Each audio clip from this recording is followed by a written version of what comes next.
საღამოშვიდობის საპატიო ტელემაყურებლები, ეთერში გადაცემა საუბარი მოძღვართ. დღეს ჩვენი გადაცემის სტუმარი ბრძანდება წმინდა ელია თეზბიტელის სახელობის ტაძრის ღვთისმსახური დეკანოზი ზოსიმე ბუხაიძე. დაგლოცეთ მამა ქრისტიანსგან. ჭეშმარიტად აქვს. მამა ზოსიმე დღეს თქვენ პირველად ახართ ჩვენ გადაცემაში წარმატებებს გისურვებთ და ვისურვებთ რომ მე ხშირად მოსულიყო ჩვენთან სტუმრად და მიგიღოთ გადაცემაში მონაწილეობა. მამა მოდი დავიწყოთ ტრადიციულად ჩვენ სახარებებს განმარტოთ პირველად და დავიწყოთ კვირის სახარების განმარტებით.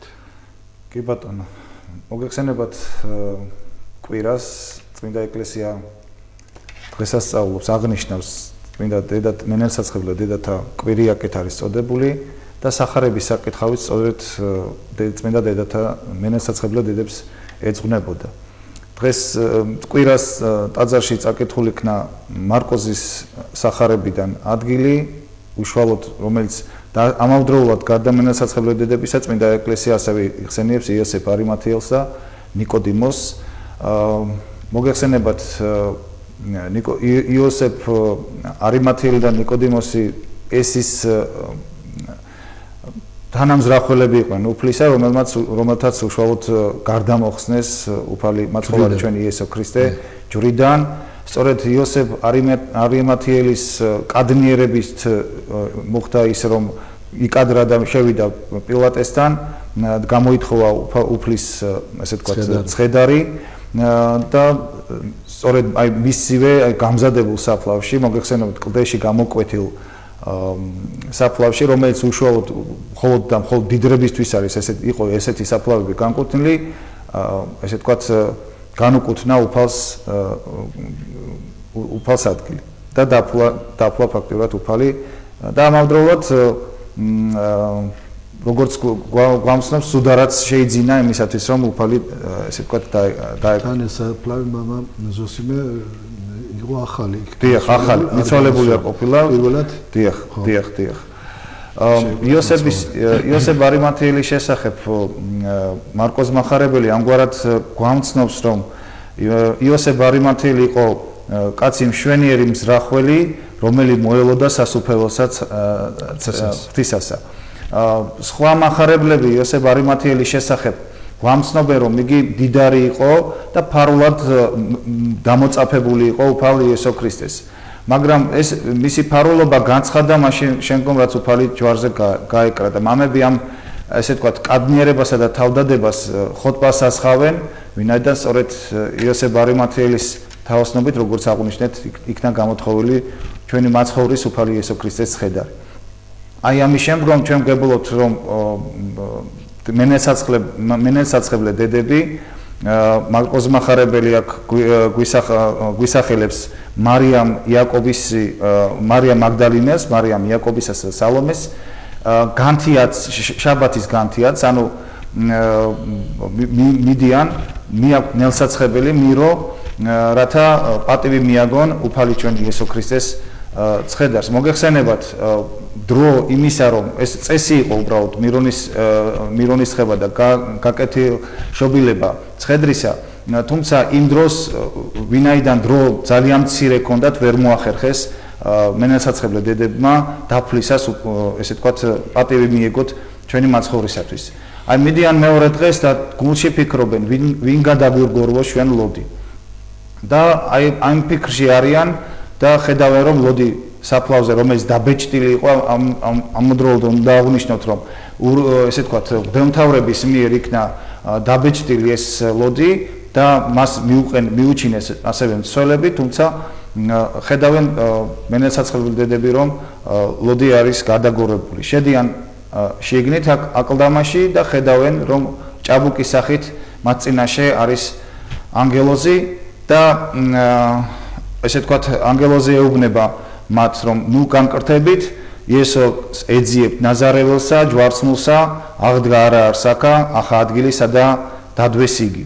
არამედ წარვედით და უთხართ მოწაფეთა მისსა და პეტრეს, ვითარმეთ ახა ესერა, წინა გიწვის თქვენ, გალილეას მუნიხილოთ იგი ვითარცა გრქვა თქვენ.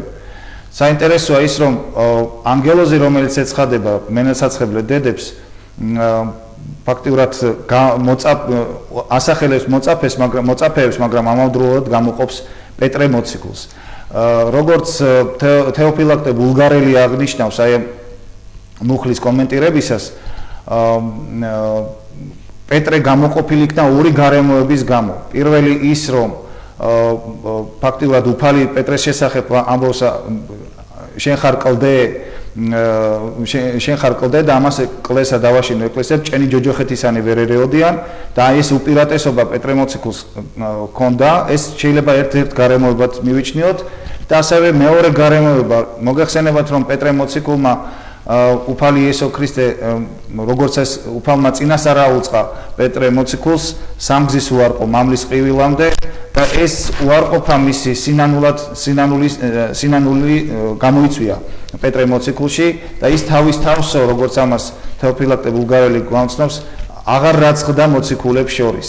ამიტომაც სანუგეშებლად პეტრე მოციქულისა მენელსაცხებლე დედებს ანგელოზი ავალებს, რომ გადასცეს უთხრან მოციქულებს და ასევე პეტრესაც, რომ უფალი აღდგა, არ არის აქ და წინა გიწვით თქვენ გალილეას ეუბნება ამავდროულად ანგელოზი. ძალიან საინტერესო არის, რომ აი თუ კი იოანეს სახარებას წავიკითხავთ, დავინახავთ, რომ უფალი იესო ქრისტე მეორე დღესვე ეცხადება მოციქულებს იერუსალიმშივე, როდესაც ფაქტიურად დახშულ კარებში შედის და შეჰბერავს სულს და ეუბნება მშვიდობა ყოველთა, სამგზის ეუბნება მშვიდობას მოციქულებს, შემხოლოდ 8 დღის შემდგომ უკვე თომა მოციქულებს კვლავ ეცხადება, მათ შორის თომა მოციქულს, რომელიც პირველი გამოცხადების პირველად არ იყო და ფაქტიურად აკარებს თომა მოციქულის ერთგვარ ეჭვებს და აი ამის შემდგომ და მამები განიხილავთ, მაშინ რატომ ამბობს მარკოზ მახარებელი, რომ გალილეაში უნდა წავიდნენ მოციქულები. სწორედ გალილეაში მოხდა უფალი ჩვენი მაცხოვარი იესო ქრისტეს ამაღლებაზეცაც, სწორედ გალილეაში შემოუკრიბა მთაზე ესე ვთქვათ მოციქულები, აძლევს ფაქტიურად მითითებებს, რომ უფალი ეუბნება მოციქულებს, რომ მომეცა ხელმწიფება ცაცა შინა და ქვეყანასა ზედა, წარვედით და მოიმოწაფენით იქადაგეთ და მოიმოწაფენით ყოველნი სახელით და მონათლეთ ყოველნი სახელით და მამისაითა და ძისაითა და სულისა წმინდისაითა და ასევე უფალი ამცნობს, რომ გადასცეს მოციქულებმა ყველას ის, რაც უფალმა მათ სწავლების სახით დაუტოვა. და დედებიც მედიან და უთხრობენ, ასე ვთქვათ, მოციქულეს. ამგვარი არის მოკლედ შეიძლება ესე ჩამოვაყალიბოთ სახარების განმარტება. კარგი. ეხლა კიდევ მოდი ასე გავაგზავნოთ ახლა ჩვენ თემა დღეს ლოცვა იყო თქვენს ლოცვაზე, ხვალ დიდი დღესასწაული გვაქვს, ძლევა შემოსულისა, ხსენება გიორგისა და მოდი წმინდა გიორგის ამ დღესასწაულზე ვისაუბროთ და მის ცხოვრებაზე ვისაუბროთ. დიახ, წმინდა გიორგი უდიდესი წმინდანია და მოწამე არის და დიდ მოწამეთა შორის ერთ-ერთი ყველაზე გამორჩეული წმინდანი გახლავთ და იგი მოღვაწეობდა მე-3 საუკუნის მეორე ნახევარში. მისი აღსასრულის თარიღი 305 წელი არის, ესე არის ცნობილი. იგი დაიბადა კაბადოკიაში, კაბადოკია მოგეხსენებათ დღევანდელი ანატოლიის თურქეთის ტერიტორიაზე, ანატოლიის მხარეა, ძალიან თავისებურად ლამაზი, ძალიან ესე ვთქვათ, ლანდშაფტით საოცარი. მისი მამა, წმინდა გიორგის მამაც მოწამეობრივად აღესრულა და ესე ვთქვათ, დაქვრივებულმა დედამ განიზრახა, რომ წმინდა გიორგი კაბადოკიიდან თავის სამშობლოში წაეყვანა და იქ აღეზარდა. ესე ვთქვათ, ჭაბუკი წმინდა გიორგი ჩაირიცხა იმპერატორი დიოკლეტიანეს ჯარებში, ესე ვთქვათ, როგორც მისი ცხოვრებიდან ვგებულობთ, იგი პირადი მცველიც იყო თავად იმპერატორ დიოკლეტიანესა, თუმცა მან გაიაზრა ქრისტიანული ცხოვრება და თავად ქრისტეს სახარება, მან ცხადად საჯაროდ გამოაცხადა, რომ იგი არის ქრისტიანი და ყველას იქ დამსწრე საზოგადოებასაც მოუწოდა, რომ თავადაც გამხდარიყვნენ ქრისტიანები, ვინც არ იყვნენ ქრისტეს ნათელით განათლებულნი, რამაც გამოიწვია დიოკლეტიანეს, ესე ვთქვათ, ძალიან დიდი განრისხება. აი ამის შედეგად როგორც მისი ცხოვრები დამგებულობთ წმინდა გიორგის ქვაზე გულზე დიდი ლოდი დაადეს ხელფეხშეკრული მთელი დღის განმავლობაში თურმე აი ასე სტანჯავდნენ მას ძალიან დეტალებშიდაც რომ ჩავიძიროთ საოცარი არის თავად წმინდა გიორგის მოწამეობრივი ესე ვთქვათ გზა ყველაზე მძიმე სასჯელი რაც შეიძლება ყოფილიყო თელს რომის იმპერიაში სწორედ აი ამ სასჯელით სჯის დიოკლეტიანე მოგეხსენებათ ბორბალზე გასვამს წმინდა გასმევინებს წმინდა გიორგის რომელს მიწაზე წამახული מחვილები არის და აი ამ სწორედ აი ამ ბორბალზე გასმით ესე ვთქვათ დაასახიჩრებს მის წმინდა სხეულს საოცარი ასევე ის რომ უფალი თავად ეცხადება და ამხნევებს წმინდა გიორგის მისი ცხოვრებიდანაც ვგებულობთ რომ კუდრეთითაც კი ესე ვთქვათ გააცოცხლა უფალმა წმინდა გიორგი იმისათვის რომ დიოკლეტიანეს როგორმე მოსულიყო რწმენაზე და ასევე რწმენაში გამტკიცებულნი იყვნენ ისინი ვინც ფარულად აღიარებდა უფალ იესო ქრისტეს ხვალ ფაქტიურად ტიპიკონურად უკვე დღეს წმინდა ეკლესია აღნიშნავს წმინდა გიორგის აღსასრულს თუმცა ასევე ნოემბრის თვეშიც ნოემბრის 10-ში ძველი სტილით და ახალი სტილით ესე ვთქვათ 23 ნოემბერს წმინდა ეკლესია აღნიშნავს ასევე ბორბალზე გასმის დღესაც შეგვეციოს წმინდა გიორგი ფარავდეს ჩვენს ქვეყანას სრულიად საქართველოს ჩვენს ეკლესიის მეოხი იყოს ღვთის წინაშე მოგეხსენებათ ვიწოდებით გეორგიანელებად ქართველები თუმცა ეს სახელდება რაღაც სიმბოლური არის ჩემი აზრით ვინაიდან ჩვენ არა მხოლოდ მიწადმოქმედებით გამოირჩეოდით არამედ ოდითგანვე წმინდა გიორგის პატივისაცემად მოგეხსენება ძალიან მრავალი ტაძარი ისტორიული საუკუნეების განმავლობაში იგებოდა და დღესაც იგება შეგვეციოს წმინდა გიორგი ფარავდეს და გწყალოდეს თითოეულ მართლმადიდებელ ქრისტიანს დიდი მადლობა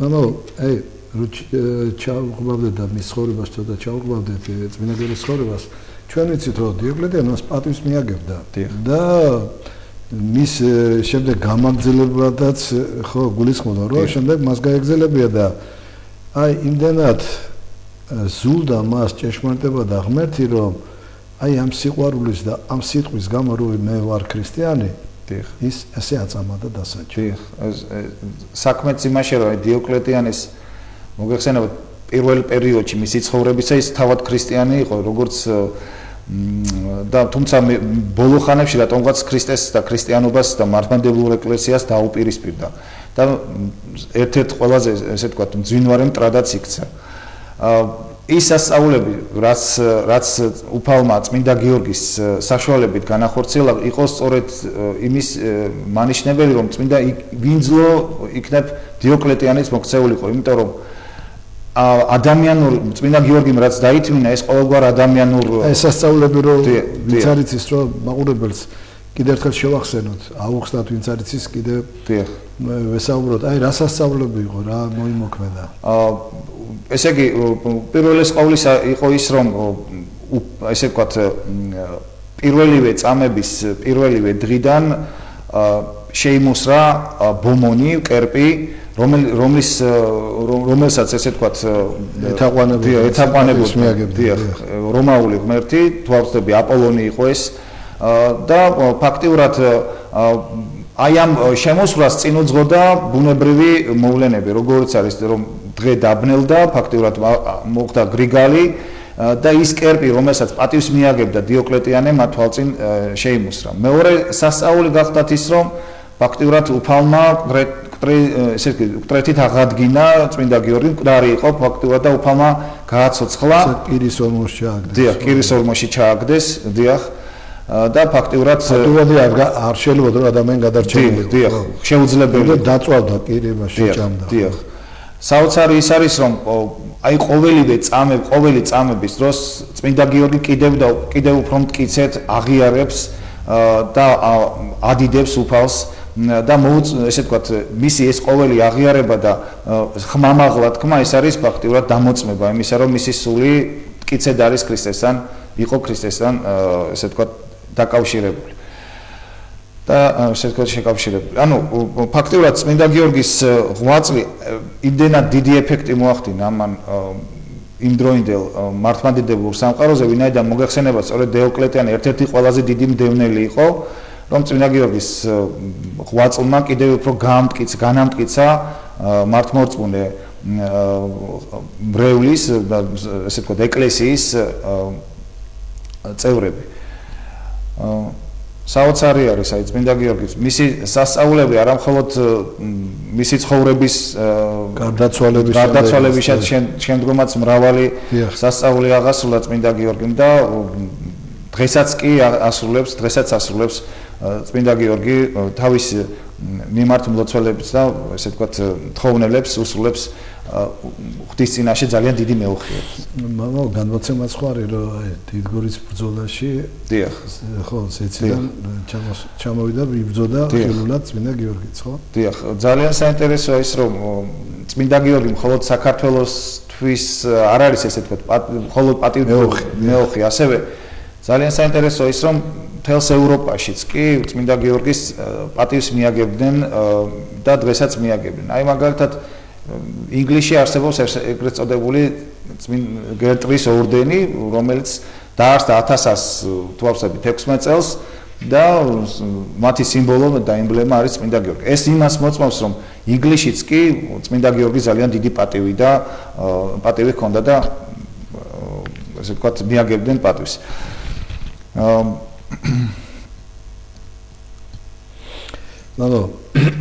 აი ეხლა ახალი დამთავრებულია დიდი მარხვა ხო და აღგონს თქვენ დღესასწაული ქონდა. ჯერ კიდე უფალი ამაღლებული არ არის, ამაღლება იქნება, ეხლა დღესასწაული იქნება და რამედა რო თქვა. აი ეს პერიოდი როგორ უნდა გაატაროს მრევლმა, მართლმადიდებელმა მრევლმა, ტაძრის მრევლმა, აი რა უნდა გააკეთოს? აღდგომის შემდეგ, თქვათ, ამაღლებამდე. შემდეგ სულთმოფენობა ვიცით ეგეც. მოგეხსენება ზატიკის პერიოდი არის, ანუ ტიპიკურად აღდგომის შემდგომ პერიოდს ვიდრე სულთმოფენობამდე ზატიკის პერიოდი ქვია და ეს ზატიკის პერიოდი მაინც ძირითადი თემა და თემატიკა მაინც აღდგომის დღესასწაულებთან არის განსაკუთრებით ეს ამაღლებამდე პერიოდს ეხება. თუმცა ამავდროულად და რაღაც საზეიმო განწყობა არის.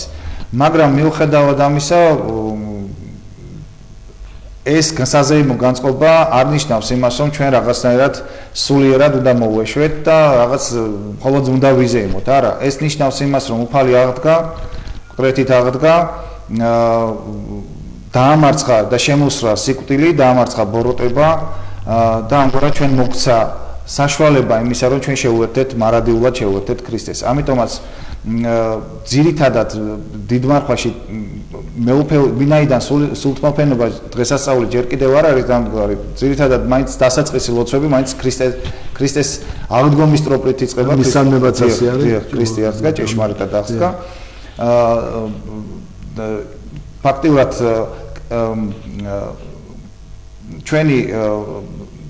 ჩვენ არ გვაქვს რეალურად მოდუნების საშუალება სულიერი პირიქით უნდა გავძლიერდეთ განსაკუთრებით ასევე ზატიკის პერიოდში. მოგეხსენებათ კანონებიც იკითხება, ჩვეულებრივად ესე ვთქვათ ჩვეულებრივად გრძელდება კანონების კითხვაც, ფსალმუნების კითხვაც და მაინც ძირითადი მოტივი მაინც აღდგომის საკითხავები. განსაკუთრებით ყველაზე კარგად ჩანს მწუხრისა და ცისკრის ლოცვებში. აი რამინდა მე რო ვკითხოთ. თითქმის ახლა ალბათ თქვენს ასარებებს იბარებს და თქვენცით იცეს რომ უმრავლესობა მრევლი მოდის და ამბობს ცოდვები არ მაქვს რაღაც რა ვიცი აქ თვითონ განვიკითხე და აი ვიჭორავე და რატომაც ეგ ცოდვად არ მიაჩნიათ და ეს ისეთი ცოდვა რომელიც ადამიანს ჯოჯოხეთში ჩაიყვანს. ხო აი თქვენ ჩვენ კი ვსაუბრობთ ახლა როგორც თქვენი დებიუტია დღეს თქვენ როგორ ეტყოდით აუხსნიდით მათ რომ აი რა არის განკითხვა რატო არ უნდა განიკითხვა ადამიანი და სახარებაშიც უფალის როგორ გვეუბნება იშვიათად რომ უფალი ამბობს ამ სიტყვას ბოროტო გველო ხო იმათ რომ ორგულნო ნაშოვნო ხო იმათ რომ ეუბნება წიგნებს და ფარისევლებს და იქ ამბობს ერთადროულად რომ შენ ბოროტო შენ თვალშიო დიას ვერ ხედა და მოყვასის თვალშიო შენი ახლობის თვალშიო ბედს ეძებო. აი ეს ხო არის იგივე განკითხვა. და აი მოდი გითხრათ აბა თქვენ როგორ ეტყოდით რომ რატომ არ უნდა განვიკითხოთ? ზოგი ამას არაფერთ აკეთებს. მე რა განვიკითხე, მე რა მოხდა? მე ხო არა ვარ ქურდი ავაზაკი ბრუში. რა მოხდა? მე უბრალოდ წოდო, ამე რატო არ უნდა ვცხომდე? ესე იგი განკითხვა ეს არის სუბიექტური წარმოდგენა ადამიანზე, თუნდაც ადამიანი რაღაც ჩვენს ცხოვრების რეალობაში რაღაც თუნდაც რაღაცას აფუჭებდეს, სიტყვაზე რაღაცას გვიზიანებს. პირველ რიგში ის რომ შენ იმაზე კარგი ხარ. პირველ რიგში რომ ჩვენ მასზე კარგი ვართ და ჩვენ ფაქტიურად განკითხვით მსჯავრს ვდებთ ჩვენს მოყვას, გამშვით ჩვენს მოყვას. გამშვით არასაქციელს მისას სიტყვაზე ცოდვას, არამედ თავად აი ამ პიროვნებას, რომელიც არის ღვთის ხატება და მსგავსება, ისეთივე როგორიც ჩვენ. და ფაქტიურად უფალი ამ გვეუბნება სახარებაშიც, რომ არ განსაჯოთ, ნუ განშით და არ განისჭებით. ეს ყველაზე ფაქტიურად როგორ გითხრათ, თვალსაჩინო მოწოდება არის მაცხოვარი ჩვენი უფალი. ფაქტიურად შეხონება არის სიტყვები, ხო? დიახ. არ განსაჯოთ, არ გაგჭირთ. დიახ. და ფაქტიურად როდესაც ადამიანი აი ხოლოდ აი ამ სხვა მოყვასის ცხოვრობს და განიკითხავს და ფაქტიურად განიხილავს ამის გარკვეულ ქმედებებს, ამით კარგავს საკუთარ თავს, იმიტომ რომ საკუთარ თავზე, საკუთარ გულზე არ ფიქრობს და ფიქრობს მხოლოდ აი სხვის ქმედებაზე. საინტერესოა ის, რომ მართლმადიდებლური ეკლესიის სწავლებით ყველაზე დიდი დასაცავი და ესე ვთქვათ, ყველაზე დიდი მოსავლელი რაც ადამიანს და უნდა დაისახოს ადამიანმა მისდან და არის საკუთარი გული. იმიტომ რომ გული ეს არის ადგილი, სადაც ღმერთი განცხადდება ადამიანში და სადაც არის ადგილი ადამიანისა ღმერთის შეხვედრისა. ასე რომ ჩვენ ყველაზე დიდი მნიშვნელოვანი და მოსავლელი და ესე ვთქვათ დასაცავი გვაქვს საკუთარი თავი და საკუთარი გული. იმიტომ რომ ღმერთი მოგვიწოდეს რომ თქვენ ხართ ტაძარი, ჩვენ ვართ ტაძარი ღვთისა, ცოცხალი ტაძარი ვართ ღვთისა და აი ამ განკითხვით ამ ჩვენ ტაძარს სამწუხაროდ შეურაცხყოფთ. ტაძარში ხო არ მიდის განკითხვა, ტაძარში მიდის ლოცვა. ხო? დიახ. და ამიტომ კიდევ ეფრემასური ცხოვრობანი ამ დიდ მარხვაში ვიყენებთ ამ სიტყვას, მაგრამ ეს სიტყვა ყოველთვის უნდა გვახსოვდეს, ეს უნდა იყოს გზა ჩვენი ხო, რომ მომანჯე განსთა თვისცა ცოდვათ, არა განკითხვაც მისა ჩემის. აი როგორი ვედრებაა. დიახ. იმიტომ რომ შენ თავს რო დაინახავ. დიახ. ფაქტიურად ეს არის განკითხვა, ეს არის როგორ გითხრათ უსიტყვოდ დაშვება იმისა, რომ ჩვენ ადამიანი არ ან უდიერად ვეპყრობით ადამიანს და იმ თავარს, რაც უფალმა ჩადო ცოცხალ სულს, რომელიც ფაქტიურად ღმერთმა მოგვიძღვნა ჩვენ. აი და ეს ადამიანები, რომლებიც ესე ვთქვათ, განიკითხავენ სხვებს, ფაქტიურად თავის თავსაც განსჭიან ამ ხრივ. გზას ესე იგი იმზადებენ ჯუჯუხეთისკენ, ხო, ასე და არავინ არ უნდა უფალი მოგვიწოდეს, მე ვარ გამკითხველი, მე ვარ მსაჯული. თქვენი მოვალეობა ურთიერთდახმარება და სიყვარული. და ჩვენ რატომღაც აი უფრო კიდე მამაო რო გახედავ სოციალურ ქსელში, ხო, ახლა თელი ადამიანები ამაშია ჩაფრული და აქ არიან ვაჟკაცები, აქ არიან ყველაფერი, აქ წერენ, აქ ლანძღავენ ერთმანეთს, ისეთი სიტყვებით ხანდახან ისეთი სიტყვებით ლანძღავენ, იმას ვერ წაიკითხავ და ვერც გადმოცემ და რატომღაც გონიათ რომ თუ იმას განიკითხავენ, ესენი იმაზე უკეთესი ქრისტიანები არიან და არა და როცა ადამიანი პირს გააღებს და ვინმეს განკითხვას იწევს, უკვე ჩანს რომ იგი არანაირი მადლი მასში არ არის. სამწუხაროა ის რომ ჩვენ ამ განკითხვით საკუთარ თავს ძალიან ნეგატიურად წარმოვაჩენთ სხვების თვალში. ეს არის სწორედ მდგომარეობა, როდესაც ადამიანი კიდევ ერთხელ მეორდები საკუთარ თავზე და სულზე არ ფიქრობს, არამედ მხოლოდ სხვების ცხოვრებით აი რაღაცნაირად ცოცხლობს და სუნთქავს აი და საკუთარ თავი ავიწყდება. ასე რო თქვა, მაგრამ შეხედეთ ხანდახან აი შვილი რო შენი რამე ძიმე ცოდვაში იყოს. ამას წახვალ და სხვაგან ილაპარაკებ? არა. არ ილაპარაკებ. რატო? იმიტომ რომ გიყვარს და შენია და აი სხვაზე რატომ ლაპარაკობს სხვასთან? იმიტომ რომ შენ იგი არ გიყვარს და არ თვლი მას შენიანად. ესე რა გამოდის? იმ ადამიანს თავის ცხოვრება აქვს, მაგრამ პრობლემა იმ ადამიანში კი არ არის. ასეთი ადამიანის შეცდომები დაცემები ყოველთვის იყო და იქნება, მაგრამ აქ ჩანს რომ პრობლემა არის შენში, იმიტომ რომ შენ მოყვასი სიყვარული არ შეგიძლია. რამე უნდა დაგვაუწყდეს რომ ადამიანის მოქცევა ეს ღვთისაქმე ჩვენ განვჭით დღევანდელით, მაგრამ უფალი სხვაგვარად განს, უფალი სხვაგვარად უყურებს, აი ჩვენ მდგომარეობთ თუნდაც ჩვენ ცხოვრებას. არ ვიცით ამ ადამიანში, რომელსაც დღეს ჩვენ განვეკითხავთ, ხვალ როგორი სინანული ან როგორი მისრემელი, მისი ვედრე ან რა ვიცით, უფალთან როგორ ურთიერთობაშია, თუ კი მას რაღაცა ტკივა და იძულებული აი ამ ცოდვის რაღაც დრო ეტაპზე მონა იყოს, ჩვენ არ ვიცით უფალი როგორ გამოიხსნის მას. ასე რომ ჩვენ არ უნდა ვიყოთ გამსჯელები და უნდა ვიყოთ მსაჯულები სხვისი სხვა ადამიანებისა. ერთადერთი გამსჯელი ჩვენი თავისვე უნდა ვიყოთ და კრიტიკულად მხოლოდ ჩვენს თავს უნდა ვაფასებდეთ და რა სხვას. სხვა უნდა გვიყვარდეს და უნდა ვწუხდეთ და უნდა ვოცულობდეთ მათი სულის გადასარჩენად. ჩვენ ეკლესიაში წოდავდივართ, ნაზოსიმ ეს არის მოწოდება, ხო რომ ჩვენ ვისწავლოთ ჩვენი ცოდვების დანახვა. აი ეკლესიაში ამიტომ მივდივართ. ხო? ხოსორია. საინტერესო არის რომ აი არქიმანდრიტი ზაქარია ზაქარო არის ესეთ ღვთისმეტყველი წმინდა სოფრონ სახაროვის სულიერიშვილი და აი ადამიანის ეკლესიურ გზას სამ ეტაპად ყოფს. პირველი ეს არის ადამიანის გააზრება, რომ ის დასნეულებულია, რომ მას იგი საჭიროებს მკურნალს. მეორე ეტაპი ეს არის უკვე მკურნალის ძიება.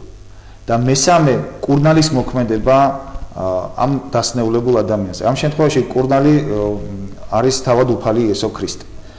ანუ ეს გზა ადამიანისა სამ ეტაპობრივი, სამ ეტაპიანი, სამსაფეხუროვანი გზა, ყველა ქრისტიანი ამას გავივლით. და გავდივართ კიდევაც. ესე იგი, რამე და რო თქვა მამაო, როცა შენ დრო გადის და შენ სინანული არ გაგაჩნია შენ ცხოვრების გამო, თუ კიდე იმ განკითხვების გამო, სხვა შეცდომების გამო. ამას ხო ყველაფერს ეშმაკი აკეთებს, ბოროტიძალა აკეთებს, რომ ყოველი ადამიანი დასცეს ცოდვაში.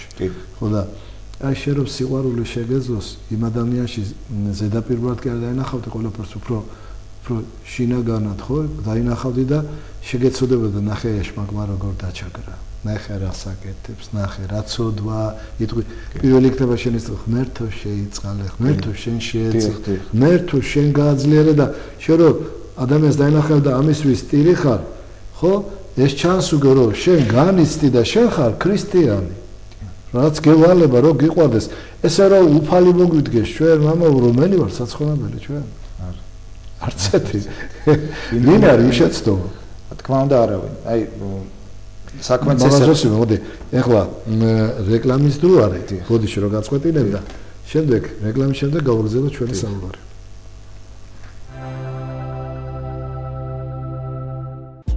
მაღალი მოთხოვნის გამო ევროკრედიტში ავტოსესხზე აქცია 31 მაისამდე გახანგრძლივდა. დაიმტკიცი 100,000 ლარამდე სესხი რამდენიმე წუთში. ავტომობილის უზრუნველყოფით გაცემის საკომისიოს გარეშე. თვეში ნომინალური 1.95%-დან, ეფექტური 2.9%-დან. შეავსე ონლაინ განაცხადი. მოდი ფილიალში ან დაგვირეკე.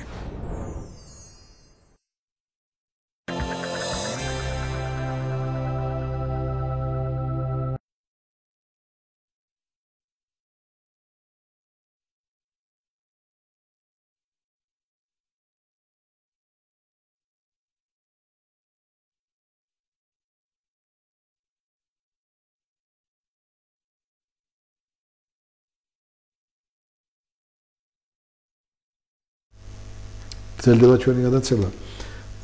მამაზოსიმე და მამო, აი მოდი ჩვენ კიდე რომ გავაგრძელოთ ეს თემა. ესე იგი, ადამიანის პირველი მოვალეობა რა არის? რომ მოყვას დაეხმაროს. არა განსაჯოს, არა განიკითხოს.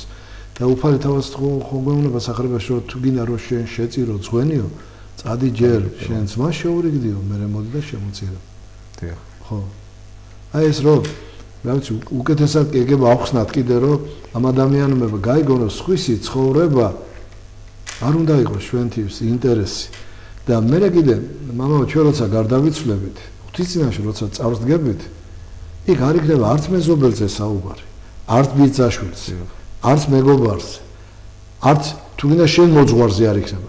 ჩვენ კი მოგვეთხოვება მაგათი, მაგრამ იქ არ იქნება არავის საუბარი, იქ იქნება მარტო შენზე და შენ პირად ცხოვრებაზე საუბარი. შენ ცოდვებზე საუბარი.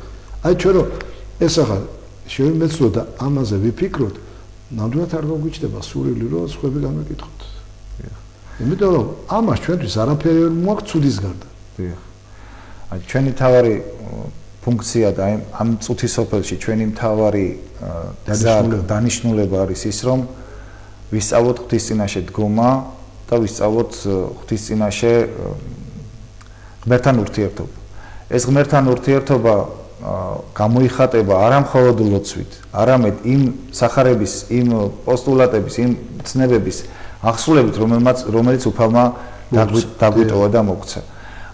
ეს გამოიხატება როგორც ღმერთთან მიმართებაში, ასევე მოყვასთან მიმართებაში. აი თუ კი დაუკვირდებით ჩვენ აი 10 მცნება, რომელიც მოსეს უფალმა განოცხადა, ეს 10 მცნება სწორედ აი ამ ორ პოსტულატზე, ორ სვეტზე დგას. პირველი ეს არის ღმერთის სიყვარული, მერე შემდგომ მეორე ჯულში ეს 10 მცნება ასე გამოიხატება, გიყვარდეს ღმერთი შენი, ვითარცა მთელი სულითა შენითა, მთელი გულითა შენითა, მთელი ძალითა შენითა, მთელი გონებითა შენითა და მეორე რომელიც ამისგან მომდინარეობს გიყვარდეს შენი მოყვასი ვითარცა თავი შენი. აი ძალიან საინტერესოა ის რომ მოყვასი ვერ გვეყარება თუ კი ჩვენ თავს არ ვიცნობ, თუ კი ჩვენ თავს სიყვარული, საკუთარი სიყვარული ეს არ ნიშნავს ეგოისტურ სიყვარულს, არამედ გააზრებას იმისა რომ ჩვენ ვართ ღვთის ქმნილება და გვიყვარს ჩვენი თავი, იქიდან გამომდინარე რომ ჩვენ ვართ ღვთის ხატებისა და ღვთის ხატის მატარებელი და უნდა ჩვენი ცხოვრებით მივემსგავსოთ ღმერთს. აი ეს თუ კი არ გავიაზრეთ, მაშინ გვექნება მხოლოდ აი გარეგნული შეხედულება და გარეგნული დამოკიდებულება, გარეგნული ქრისტიანული. დიახ, ესე ვთქვათ, მხოლოდ გარეგნულად ვიქნებით ქრისტიანები, მხოლოდ ტაძარში სანთლის დანთება დამერწმუნეთ არ არის, ესე ვთქვათ, საკმარისია შინაგანი ფერის ცვალება, რომელიც აუცილებელია და გარდაუვალი უნდა იყოს თითოეული ჩვენთაგანისათვის. თუ კი ჩვენ ღმერთთან შეხვედრას აქვე არ ვცდილობთ და ჩვენ აი ღმერთთან ურთიერთობას აქვე არ ვალაგებთ, იქ სამწუხაროდ, როდესაც ღვთის წინაშე წავსდგებით, იქ ვერ გამოვასწორებთ აი ამ მდგომარეობას. იქ იქნება მხოლოდ ჩვენი ესე ვთქვათ, წარდგომა ღვთის წინაშე და ჩვენ განვისჯებით ორ რამეში. ღვთისათვის რას ვაკეთებდით და ჩვენს მოყვასისთვის რას ვაკეთებდით. ასე რომ გმართებს დაფიქრება, გმართებს ჩვენს თავზე მუშაობა, ამას ეს საჭიროებს შრომას, ეს საჭიროებს ღვაწლს, ეს საჭიროებს აი ცხოვრებისეულად სახარების გატარებას და როგორც უფალი მოციქულებს ეუბნება, თქვენ ხართ ნათელი ამასოფლისანი და ჩვენც უნდა ვიყოთ აი მოწოდებული ვართ პირდაპირ აი ამისკენ რომ ვიყოთ ნათელი ამასოფლისანი, იმიტომ რომ ჩვენზე შემხედვარენ სხვებად ადიდონ ჩვენი შემოქმედი უფალი ჩვენი იესო ქრისტე და ყოვლადწმინდა სამი.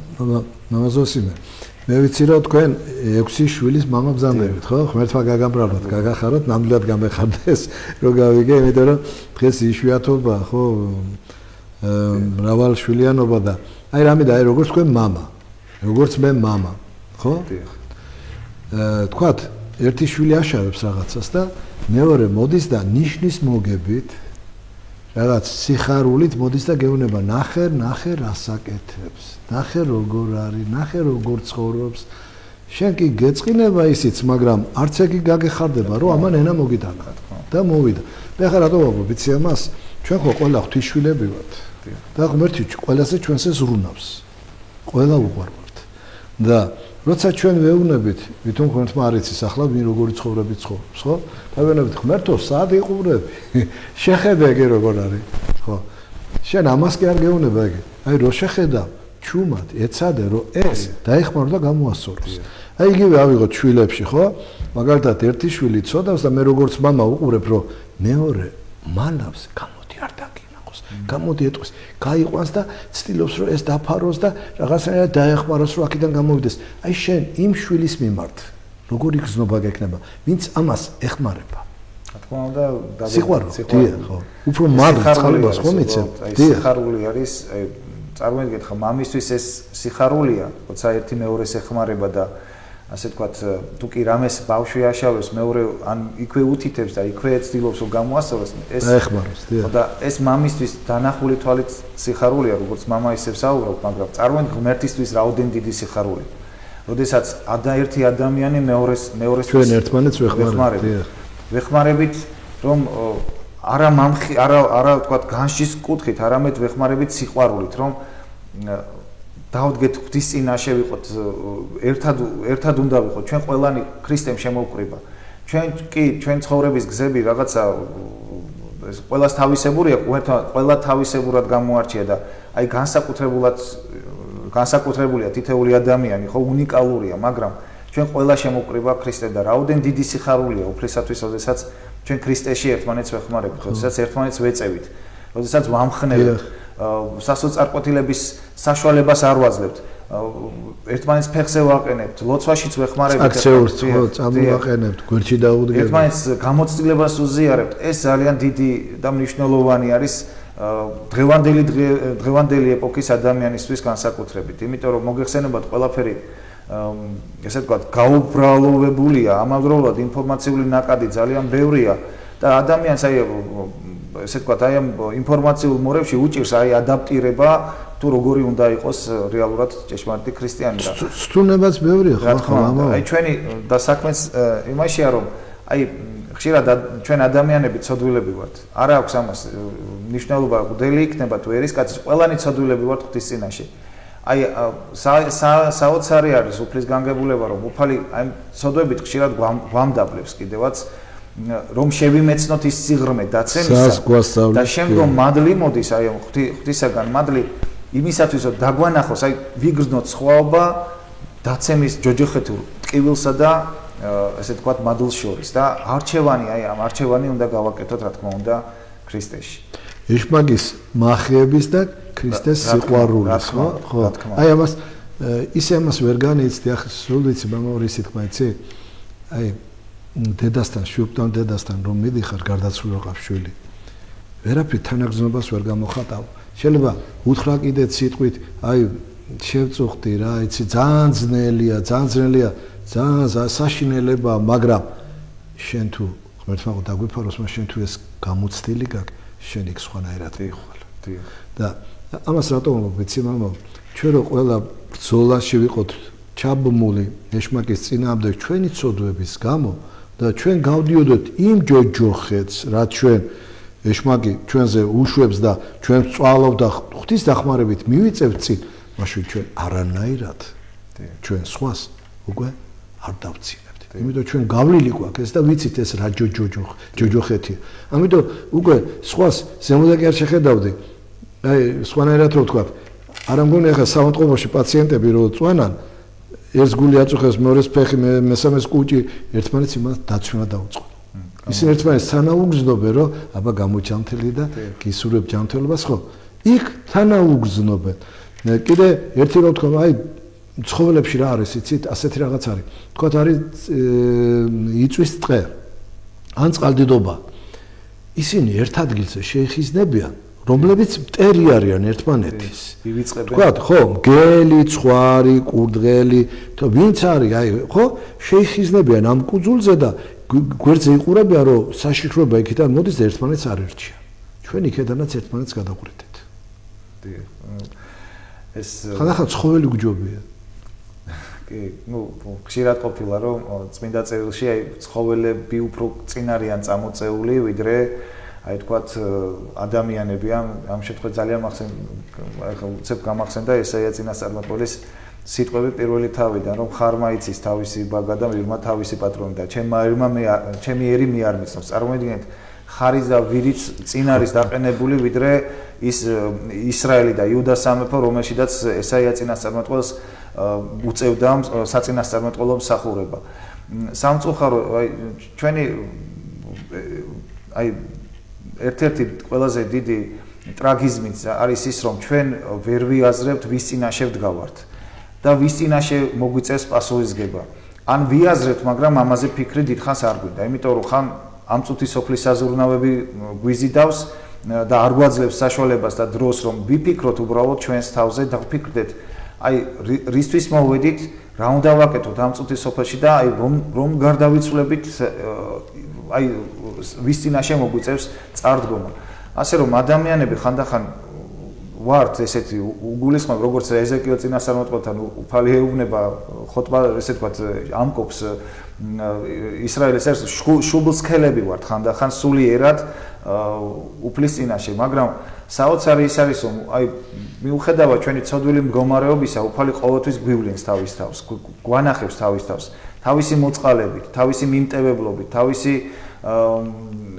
თავისი ესე ვთქვათ კაცდმოყვარეობით ღმერთი გვაჩვენებს რომ არ მოვეშვათ, უფალს დავეყრდნოთ, იმიტომ რომ მასე დიდი მეგობარი, მასე დიდი мама არ აღყავს რეალურად. დედამ შეიძლება, დედას ხო საოცრად უყარ შვილი და დედამ შეიძლება არ გაპატიოს რაღაც შეცდო. არ მიიღოს, არ გაპატიოს და ერთადერთია. ერთადერთია. აი ამ სამყაროში ერთადერთია თუ მიხვალ მასთან სინანული და ეტყვი, იცი, აპატი არ ვიყავი სწორი. როგორ ჩაკიკრავს გულში. და ზოგს გონია რომ უფალი სადღაც უფალი ჩვენ გვერდშია და იმან ყველაფერი იცის ჩვენი. ფიქრიც კი იცის. რას გავაკეთებთ იგიც კი იცის და როგორ პოტენციალიც იცის, აი პოტენციალი. რა შეგვიძლია? ზოგს გონია მე ამის სატან არ შემიძლია მამაო ამას არასდროს იმდენ ტვირთს არ დაგადებს, რასაც შენ ვერ ზიდავ. ნუ წუწუ. უფალმა იცის შენ რისი გამკეთებელი ხარ და რისი ზიდვა შეგიძლია და აი მამა ზოსიმე მოდი ერთხელ კიდე გავიხსენოთ ჩემთვის უსაყვარლესი სიტყვები აი უფლის სიყვა ყველა კარგია მაგრამ დიდ მარხვაში რო არის აი მარხვა რო იწყება უძღები შვილის იგავი საოცარი სახს გაუყოფს თავად ღმერთი გვიყოფა ამას სხვა არავინ წაიღებს წავაო გაფლანგავს და მამაო ყოველდღიურად ჰორიზონტს უყურებდა რომ ეგებ გამოჩნდეს რეალურად ჩვენ თითოეული ჩვენთაგანია ჩემ უპირველეს ყოვლისა ჩემთაზე ვიტყვი უძღები შვილები ვართ უფლის კი აი თუმცა აი ამ სახარების აი მიგავის სულიერი არსი ის არის რომ ჩვენ ხშირად გონებრივად სულ ესე ვთქვათ გულისხმებითაც კი მივდივართ უცხო მხარეში და აი საკვებით ვიკვებით რასაც ქვია ეს დემონების ეშმაკეული ბოროტის ესე ვთქვათ ფიქრები და აზრები და ამით ვცილდებით ფაქტიურად ღმერთს მაგრამ საოცარი ის არის რომ უფალი ხდება ადამიანი ამაუებას აი ამ სოფლისა და ამაუებას ამ ცოდვით დაცემისა და ადამიანი როდესაც გონსმოება წავალ ჩემს მამასთან მივალ და ვეტყვი ცოდე მამაო ცოდე შენს ცისა და ვიცი შენს წინაშე ცისა და მიწის წინა ანუ ეს საოცარი მდგომარეობა ადამიანისა სინანული რომელიც გადაწონის ყველა იმ ნამოქმედებს თუ კი ადამიანს აქამდე ჩაუდენია ძალიან საინტერესო არის ახლა საკვირაო სახარება ვახსენე და ერთ-ერთი განმარტებელი პეტრე მოციქულის წადი როდესაც ანგელოზი ეუბნება მენეცაცხებლე დედებს რომ წავიდნენ და უთხრას მოწაფეებს და პეტრეს რო გამოყოფს ერთ-ერთი განმარტებელი სამწუხაროდ არ მახსოვს ესე ვთქვათ ვინ განმარტავს ესე ვთქვათ ამბობს რომ ხო ის საოცრება ვინაიდან პეტრეს მიერ სამგზის უარყოფაც კი გადაწონა მისმა სინანულმა მისმა ცრემლმა მისმა აი მდგომარეობამ რომ სასინ რომ მე უფალი ვარ სიმდაბლემ დიახდა თანაც რო ეკითხება შემდეგ და გიყვარ მე პეტრეს რეუნა და უკვე აღარ გამორბის წინ და ამათმა რო გიხალატო და მიგატოვო მე რავა მიგატოვებო და უკვე აღარ გამორბის უკვე დგას წყნარად თავჩაღუნული სწორედ ეს არის რომ მიუხედავად რა ცოდვის სიღრმეშიდაც არ უნდა იყოს ადამიანი უფალს შეუძლია ყველაფერი დაივიწყოს ოღონდაც ერთი შემიწყალე ღმერთო ცოდე უფალო შენს წინაშე ცისა და მიწის წინაშე ეს არის ყველაზე სანუკვარი ყველაზე ძვირფასი რაც უყვარს უფალს შესაწირი ეს სწორედ ეს ის შესაწირია რომელსაც შეიწირავს უფალი როგორც დავით მეფსალმონი ამბობს სხვაგვარი ღვთის არ სული შემოსული გული შემოსული და დამდაბლებული რომელი ღმერთთან არა შეურაცხყოფს და ასე რომ ეს ამ გზას ალბათ ყველა გამოცდით, ყველა ქრისტიანმა უნდა განიცადოს ეს სიღრმე სინანულის. ალბათ სულ არ არის რა თქვენს გამოგეცდიათ, ხანდახან რო ხატების წინ დადგები ლოცულობ და რო ჩაღრმავდები და ისე ატირდები და როგორ ევედრები, როგორ ეხვეწები, როგორ სიყვარულით ელაპარაკები და მე ესეთი სიწყნარე შემოდის, სიმშვიდე შემოდის, არ ვიცი იმ წუთში ვინ რა უნდა გითხრას, რომ აღელდე და აყვე.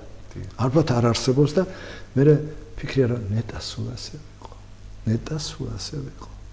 ნეტა სულ ასე ვიყო. ხო, საოცარი მდგომარეობა. ეს ღმერთ შეუძლია. რა თქმა უნდა. ღმერთი გვაძლევს ჩვენ ამას. ღმერთი არის უპირველეს ყოვლისა ჩვენი სულის მკურნალი. ჩვენ კიდევ ერთხელ აღვნიშნე, ჩვენს ნეულები ვართ. ერთადერთი მკურნალი მე დიახ, როგორც რომანიდისი ამბობს ფსიქოპატები, მაგრამ თუმცა ეს ფსიქოპატობა ტერმინი არის უბრალოდ იმის აღსანიშნავად, რომ ჩვენ დაზიანებული ვართ. ერთადერთი მაკურნებელი არის მხოლოდ უფალი იესო ქრისტე. ამიტომაც გმართებს რომ მხოლოდ მას მივეკეროთ, მხოლოდ მასზე გქონდეს სასუება და ვიყოთ მასთან ვედრებელი. ან ჩვენი ტკივილი მას უნდა გავოზიაროთ. ჩვენი სიხარული მას უნდა გავოზიაროთ და სწორედ აი ლოცვაც ხომ ტკივილის ენა. ის ენა რაზედაც ღმერთი ჩვენ გვესაუბრება. ჩვენ ტკივილს ვეუბნებით და უფალი წყალობას გვაძლევს. ასე რომ აუცილებელი არის აი ქრისტიანისთვის რომ აი ცხოვრების რაღაც ეტაპზე მიხვდეს რომ მას ჭირდება ღმერთი და ღმერთს ახლა რას თქვენ ბრძანეთ რა კარგად ბრძანეთ რომ ჩვენ განვიცადოთ ჩვენი ტკივილი და ეს შეხედეთ ახლა ზოგს უნდა მიეტოვოს ყველაფერი და ამ დროს იმ ტკივილში და იმ რასაც ის ითხოვს უფლისგან სხვას არ პატიობს ეს სხვას არ პატიობს აგერ მეუფე კალისტრატე მიცოდა აცხონოს ღმერთმა მისი სული კაცმაო შეცოდა ერთმაო და მეორემ დაინახაო მე რამას სინანული ქონდა ილოცა იღვაწაო და ღმერთმა მიუტევოდა ის მაინც არ პატიობს ადამიანა ღმერთმა აპატია და ის არ პატიობს აი საშინელი მდგომარეობა არის როდესაც და უფალი იგავითაც გვეუბნება ხო აი მას ეს კაცს ვალი ქონდაო თავისი ბატონისა და ფაქტიურად უფალმა აპატია საოცარისა მაგი ხო უფალმა აპატია და ამან თავის მონას არ აპატია და დილეგში გამოაწყვია და უფალი აი საჯულიც სწორად განშის რომ მას გამოამწლეს სანამ უკანასკნელ კონტრაქტს არ გადაიხდის მანამდე იქნება დილეგში რაც ჩვენთვის არის ფაქტიურად რაც სწავლება და წარე რეალობა არის ამასთან ერთად უფალი ესე იგავს უბრალოდ არ ამბობს უფალი ამბობს იგავებს რეალობიდან გამომდინარე ეს მართლად დადგება ჩვენ ცხოვრებაში თუ კი ჩვენც აი მონასავით ვიქნებით რომელმაც თავის ქვეშემრდომს არ აპატია და ფაქტიურად არ მიუტევა ამიტომ ეს გაკვეთილები უფლისგან ყველამ უნდა მივიღოთ და ყველამ უნდა სახარებისგან დიახ მისი სიტყვებია და მამაო აი მეც სულ მაგადგილის მოყვანა მიყვარს და მრევლს ვეუბნები ხანდახან ნახეთ თქვენ როგორიათ რომ ახსარება ჩაობარა და ყველაფერი მიმეტევა იმანაც თხოვა მომიტევო და მიუტევა და გაუშვა მაგრამ როგორც კი სხვას არ აპატია დაუძახეს და იმ წოდვების საქციელის გამო ისევ ჩადეს ამიტომ რომ ჩვენ ვფიქრობთ მე ახსარება ვთქვი და აწი თავისუფალი ვარ ყველაფრისგან როგორც მინდა ისე ვიცხოვრებ ეს ასე არ არის იმიტომ რომ ჩვენი წოდვების გამო თუ აი ტაძარში რო ხარ მოსული და ღმერთთან ღმერთთან მიდიხარ რა თქმა უნდა და ახსარება საბარებ და ითხოვ რომ უფალმა მოგიტევოს და ტაძრისგან გადიხარ და იგივე ზუსტად შენ მოყვას არ პატიობ და განიკითხავ ჩათვალე რომ ის ახსარება ტყუილად თქვი დიახ რა თქმა უნდა უბრალოდ ახსარება ჩვენ გამოვხატავთ ჩვენ ქმედებით გამოვხატავთ ახსარებას მაგრამ მეტანოია ნუ ახსარების ბერძნული ტერმინი გულისხმობს იმას რომ ჩვენ სანამ მოვად მანამდე ვნანოთ ვიაზრებთ ამ ჩვენ ჩადენილ ცოდვას ვტირი ვართ აი ამ ცოდვის გამო რომ ის ცოდვა ვამჯობინეთ ღმერთთან ყოფობას და აი ეს შეწირული სვეპრი მოგვაქვს მე ღმერთთან და ვამბობთ აღუარებთ ანუ ვამბობთ ესე ვთქვათ განცხადებულად იმ ცოდვებს რაც ჩაგვიდენი და რისთვისაც ვნანოთ თუ კი მხოლოდ იმიტომ მივდივართ რომ ჩვენ ცოდვები ესე ვთქვათ ჩამონათვალი ესე ვთქვათ მამაოს და გამოვიდეთ სარიელები ეს რა თქმა უნდა ახსარება არ არის ახსარება არის გააზრება იმისა სად ვიყავით და სადავართ აი ადამს სადახარ უფალი რომ ეუბნე ეკითხება ადამიანს ეს რიტორიკული კითხვას უფალი ჩვენს თითოეულ ჩვენთანაც გვეკითხება რომ სადავართ რეალურად აი დღეს აი ამ მომენტში ჩვენ სადავართ ვართ ღმერთთან თუ არა ვართ ღმერთთან ასე რომ ამის გააზრება სინანულის გარეშე შეუძლებელია და ადამიანი უბრალოდ თუ კი იმას მოვალეობის მიზნით აღასრულებს ამას რა თქმა უნდა ის ვერ იაძლებს სინანულის მნიშვნელობას სად ხარ? მიჭირს უფალო, ძალიან მიჭირს, დამეხმარე, უნდა ვთქვა, კარგათა ვარო, იტყვი, კარგად ხარ, როგორც ფარისევლებია, ჩვენო ცოდვა არ გვაქვსო და ხო, თქვენ თავზე კი იძახით მართლები ხართო, მაგრამ მე თქვენ თავში ვერ ხედავ მართალსო და მე ამათთვის მოვედიო. ხო და ცოდვილებისთვის მოვიდა და ჩვენ ყოველთვის უნდა ვთქვა, მე უფალო ცოდვილები ვარ და შეგვეწი, დაგვეხმარე უფალო. დაგვეხმარე და შეგვიწყალე, მამაო, ამ ჩვენ საუბარში ჩვენი გადაცემის როცა მოიძურა და დავემშვიდობო ჩვენ ტელემაყურებლებს, კიდევ ერთხელ მადლობა რომ მოგზავნით ჩვენ გადაცემაში. მადლობა თქვენ მოწვევისთვის. ხო და მადლობა მამაო და იმედია კვლავ კიდევ შემოგვიერთებით და ბევრ გადაცემაში მიიღეთ მონაწილეობას. კიდევ ერთხელ ქრისტიანსგან მრავალს დაესწარეთ. გემშვიდობები ჩვენო ტელემაყურებლებო. რა ვიცი ახლა რამდენად ვისაუბრეთ, რამდენად რა ვიცი ვეცადეთ ყოველ შემთხვევაში აგვეხსნა გულახდილად როგორ უნდა ცხოვრობდეს ჭეშმარიტი ქრისტიანი და თქვენ თუ ამას შეიმეცნებთ და რაღაცა მომენტში ამას თქვენ ცხოვრებაში გამოიყენებთ, ეს ძალიან სასარგებლო იქნება. გემშვიდობებით, მომავალ შეხვედრაზე.